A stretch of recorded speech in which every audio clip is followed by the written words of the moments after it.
Okay. It say, were churches prior to 1954 taxable? No. Churches have never been taxable. To be taxable, a church would first need to be under the jurisdiction and therefore under the taxing authority of the government. The First Amendment clearly places the church outside the jurisdiction of the civil government. Congress shall make no law respecting an establishment of religion, nor prohibiting the free exercise thereof. It say religion cannot be free if you have to pay the government through taxation. To exercise it, since churches aren't taxable in the first place, why do so many of them go to the IRS and seek permission to be tax exempt? It occurs of it's a it occurs, of course, out of ignorance. Hold on, Salakia, bear with me because I get a lot of brothers be going live, brother videos be posted. So subscribe to everybody's channel. So it's gonna be a lot of Salakia. So Salakia for that. It's a again, it occurs out of ignorance.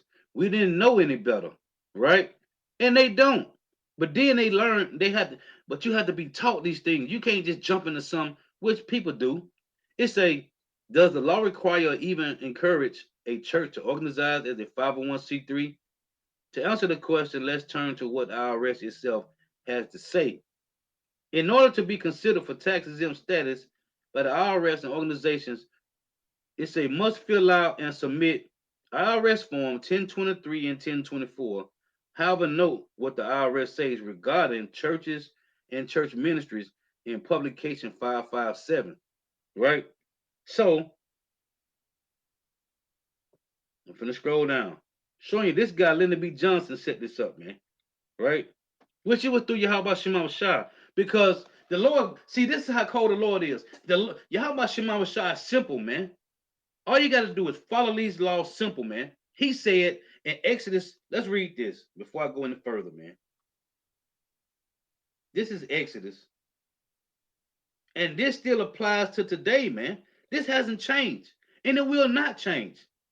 It say Exodus 23 and 32, thou shalt make no covenant with them, nor with their gods. Thou shalt make no covenant with them, nor with their gods. Right?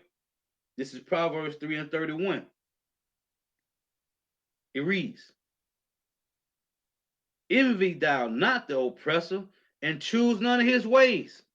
So these guys set this up and they jump all over it, man. Now the one brother yesterday, that came on my comment board on the lesson I did yesterday, he said this guy watching the report. I don't know how true it is. I don't know. He said they got cattle and land. He was talking about how they got cattle and land, and he was wondering, hey, well, now you know, man. Now, of course, a person could have some inheritance from their family, but he was talking about he was going into so maybe he know. I don't know. But anyway, it's a churches are. Let me read this. It says some organizations are not required to file Form 1023. Right. Then it got churches are automatically tax exempt. It said churches are automatically tax exempt. It says special rules with respect to Section 501c3 organization. New organizations must notify secretary that they are applying for recognition